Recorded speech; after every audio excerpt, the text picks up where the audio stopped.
Bom dia a todos. Bem, eu estou aqui hoje para falar sobre os mecanismos de deformação por tração dos polímeros, tá? Então eu gosto de dividir esses mecanismos em cinco, tá? Obviamente que é muito complexo esse assunto, né? Mas eu acho que como um assunto introdutório, ele fica razoavelmente bem dividido, tá? Então, um ensaio de tração no polímero, né, é uma coisa muito comum, né? Normalmente é feito como um parâmetro de especificação, né? Muito comum mesmo, né? E normalmente, quando se dá uma disciplina como essa, a gente já espera que o aluno tenha tido um contato, né, com esse tipo de ensaio, né? Em disciplinas mais introdutórias, como ciência dos materiais, né? Então, eu vou falar rapidamente aqui, mostrar uma curva aqui de tração, né? E só para dar uma ideia, assim, como se fosse uma espécie de uma revisão, tá? Então, se você olhar aqui, por exemplo, no eixo Y aí, tem-se a tensão, né, que é a força sobre a área inicial, tensão de engenharia, e no eixo X você tem a deformação, né, que é o ΔL sobre L0, né? Então, a gente observa que uma curva de tração de polímero, né, tem inicialmente uma região aqui, né, que é mais ou menos reversível, que a gente fala, né, que é a região elástica, né? Então a gente espera que o comportamento seja aproximadamente uma reta, embora para polímeros normalmente haja um desvio nessa região, né? E um dado muito importante aí, referente à região elástica, que é a região de deformação reversível, é o módulo, né? É uma indicação da rigidez do material. Então, quanto maior a inclinação aí, maior essa rigidez, tá? Então a gente observa aqui que existe um máximo local, né?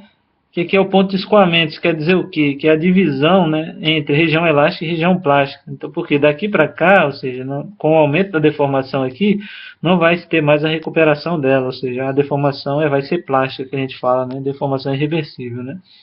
E esse ponto de escoamento aqui, em polímeros, é esse máximo local, né, mas em metais normalmente não é isso, né, considera-se um certo percentual de deformação como a região de escoamento. Tá? Então, para polímeros está entre 5% e 10% mais ou menos, né, o ponto de escoamento, ou seja, 5% e 10% de deformação, né, podendo ser até mais. Né? E aí vai depender do material. Às vezes, quando o material é muito frágil, não vai ter região de deformação plástica, ou se tiver, vai ser muito pequena. Né? Aqui seria um polímero, um comportamento de um polímero muito dúctil, né, que há uma redução da tensão logo após o escoamento, que a gente chama de pescoçamento, né? E aí vai deformar até a ruptura lá, né? Então ele teria esse valor de tensão e deformação na ruptura, tá? Se a gente fosse fazer ensaio de tração aqui manualmente, né? Obviamente isso aqui vai dar um certo probleminha, porque eu estou com um filme cortado aqui, e esse corte está muito irregular, né? Vai dar problema. Né? Mas aqui já é uma introdução ao primeiro mecanismo de deformação dos polímeros, de deformação por tração, ou seja, o primeiro tipo de mecanismo que é denominado, né, deformação de polímeros semicristalinos com frações amorfas acima de Tg. Tá? Então, um dos tipos de mecanismo de deformação seria para esse tipo de polímero, ou seja, polímeros semicristalinos com frações amorfas acima de Tg. Quem se enquadra nesse mecanismo aí? Polietileno, polipropileno, nylon com plastificação por água, né? Por quê? Porque eles são semicristalinos e as regiões amorfas estão acima de Tg, ou seja, a Tg é menor que a temperatura ambiente, né? Então, normalmente esses polímeros têm uma característica eles são muito dúcteis, né? E a curva de tração tende a ser mais ou menos como essa que eu acabei de mostrar aqui. Né? Ele tem uma região, tende a ter empescoçamento, uma região plástica muito grande. Né? Então eu vou tentar mostrar aqui nessa demonstração, mas vai dar um probleminha, por quê? Porque a amostra está muito irregular quando eu cortei, tá?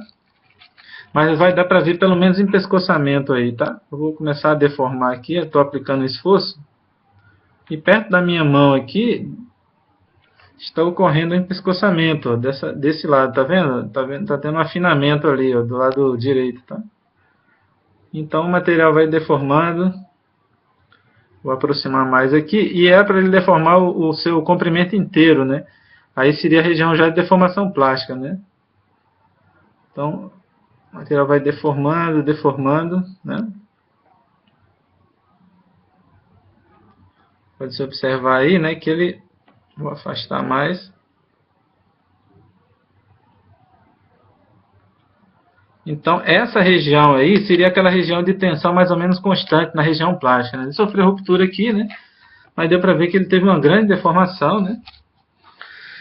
Então, se a gente estivesse fazendo essa medida exatamente no equipamento de tração, tenderia-se a ter um comportamento mais ou menos assim, tá? Então, naquele momento que houve um afinamento local, seria essa região que a gente chama de empescoçamento aqui, tá? Ou seja, há uma queda da tensão no ponto de escoamento. Isso é porque há uma grande redução de área naquele local, e como o ensaio é força sobre área, e ele considera sempre a área inicial, né? Então a força para manter aquela deformação lá naquela velocidade, né?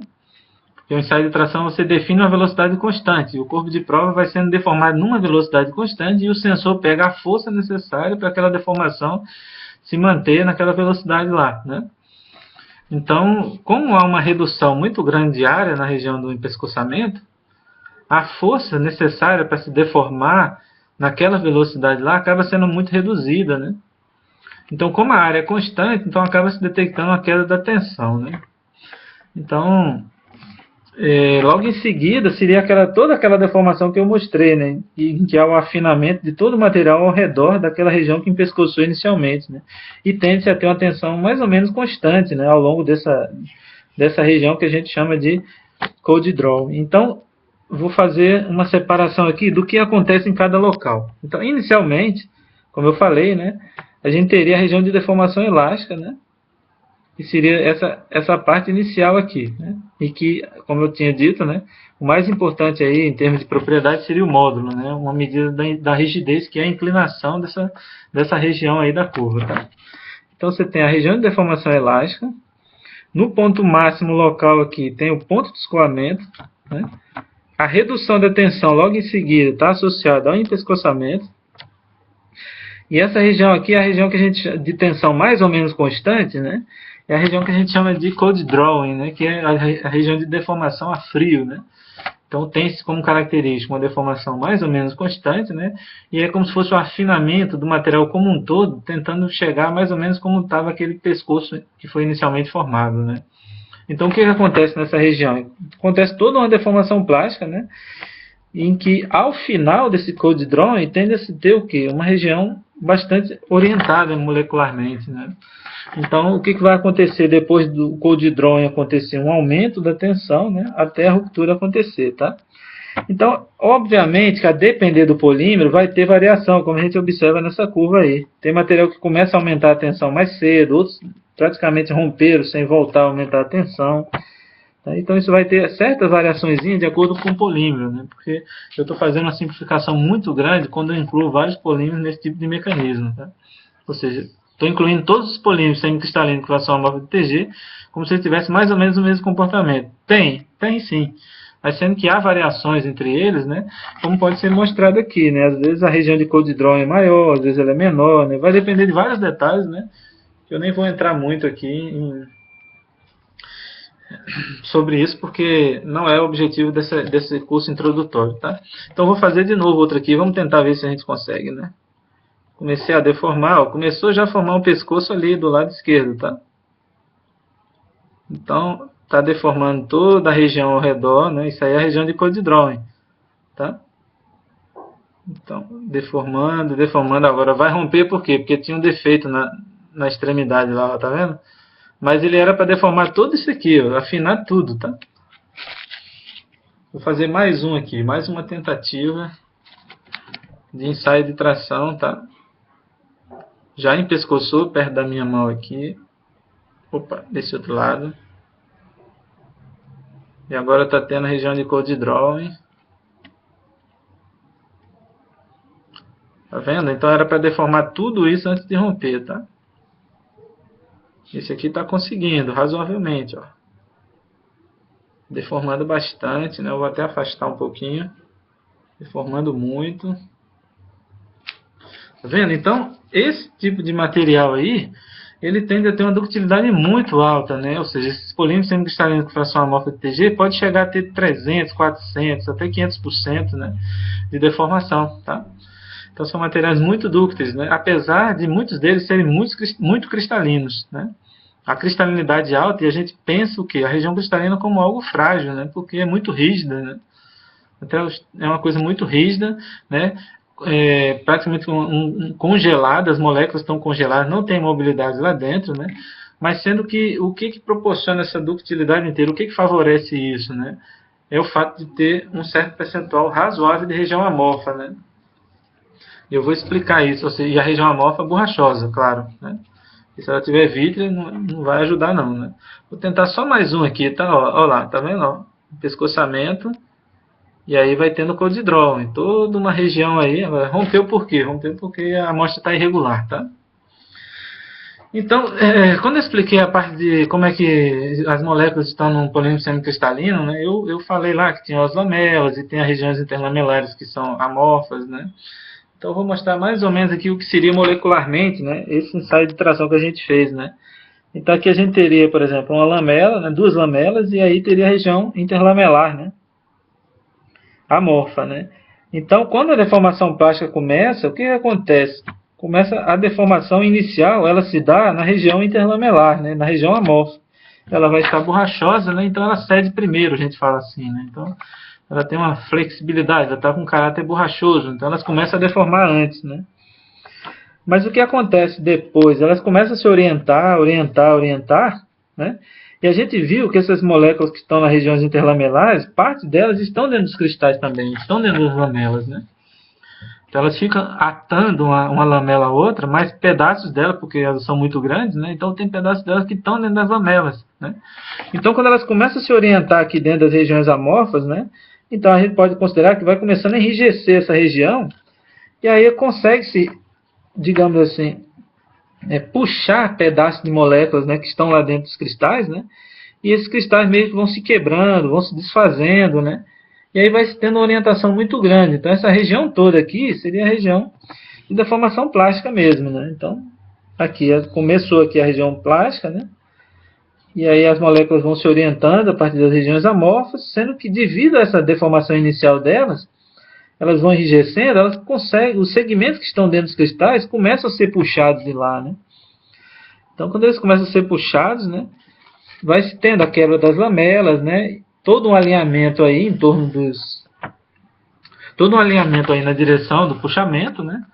Inclusive pode se verificar até um certo aumento da cristalinidade, né? Porque houve um alinhamento das regiões amorfas, né? E aí quando tiver toda uma orientação dessa região aqui, né, seria o fim do cold drawing, né?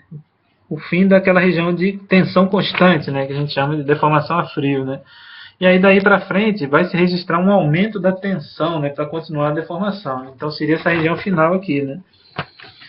Essa região final aqui, né? Tá. E aí finalmente vai ter alguma formação de vazio lá, alguma instabilidade, e o material vai acabar sofrendo ruptura, tá? Então, para fechar esse mecanismo aí, a gente, de novo, são polímeros que são semicristalinos, com frações amorfas acima de Tg, né?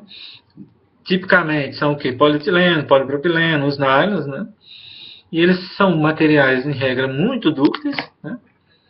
E essa ductilidade, apesar de muitos deles terem alta cristalinidade, e a região cristalina ser considerada frágil, né? O que possibilita isso é o quê? O fato das regiões amorfas começarem a deformar primeiro, né?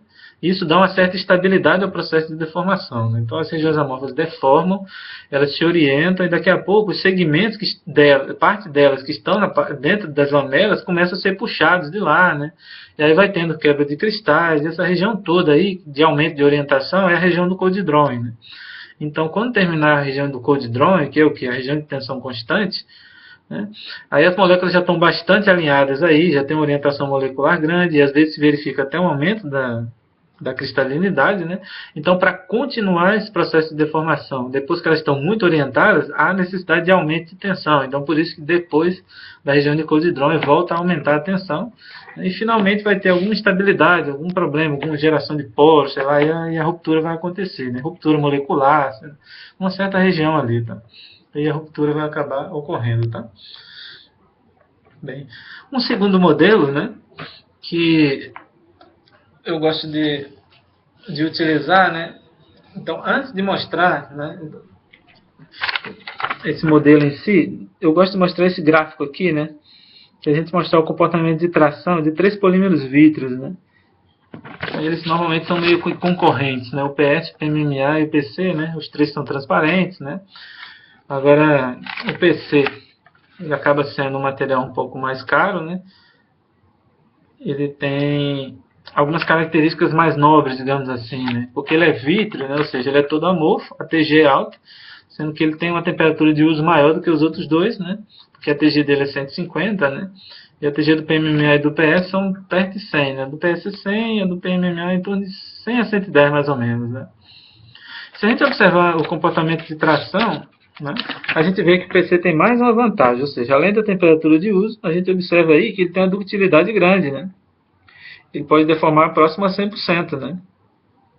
Enquanto que o PMMA e o PS, a gente observa quase que a ausência, né, da região plástica, né? Então, a gente vê que a tensão máxima é a tensão de ruptura, né? Então, a quantidade de deformação plástica desses outros dois polímeros, ou seja, PS e PMMA, tende a ser muito pequena, né? E a princípio faz todo sentido, né? Por quê? Porque são polímeros vítreos, né? São regiões que estão congeladas, né? Então, a deformação, né, como eu estava mostrando ali, para o caso do polietileno, né, para aquele outro mecanismo, a gente vê que é um movimento molecular mesmo, ou seja, é um movimento relativo. As moléculas começam a ter fluxo, né, induzido por uma tensão, né? Então, quando a gente fala movimento, deformação plástica, é uma deformação irreversível. Então, houve um movimento relativo e irreversível ali das moléculas, né? Então, para ter essa mobilidade, claro que há uma energia aplicada, que é uma tensão, mas tem que ter uma capacidade para isso. As moléculas têm que ter uma certa mobilidade, né? E para o PS, PMMA, para os polímeros vítreos, né? E também esperados para o policarbonato, a gente observa que, ou melhor, deveria se esperar que, devido à mobilidade reduzida, já que eles estão na forma vítrea, né? Eles teriam realmente uma pouca deformação plástica, né? E a gente verifica isso para o PS e para o MMA. Agora, por que não verifica para o PC, né? Policarbonato, né? Exatamente por quê? Porque o mecanismo de deformação dele, que é o banda de cisalhamento, né? Ou escoamento por cisalhamento, que a gente fala, é diferente do mecanismo de deformação do PMMA e do PS, né? Que a gente chama de microfibrilamento, né? Então, eu vou entrar agora aqui no caso do PC, tá? Então, por que ele tem essa capacidade de deformação muito maior do que o PS-PMMA? A gente pode dizer que é por causa da TG-beta significativa, tá? Então, a TG-beta significativa, né? A gente falou, né, que ela é um mecanismo, né, de dissipação, né? Então, ou seja, alguns grupos na cadeia, né, têm capacidade de se movimentar, né? Mesmo que o polímero como um todo não se movimente, né?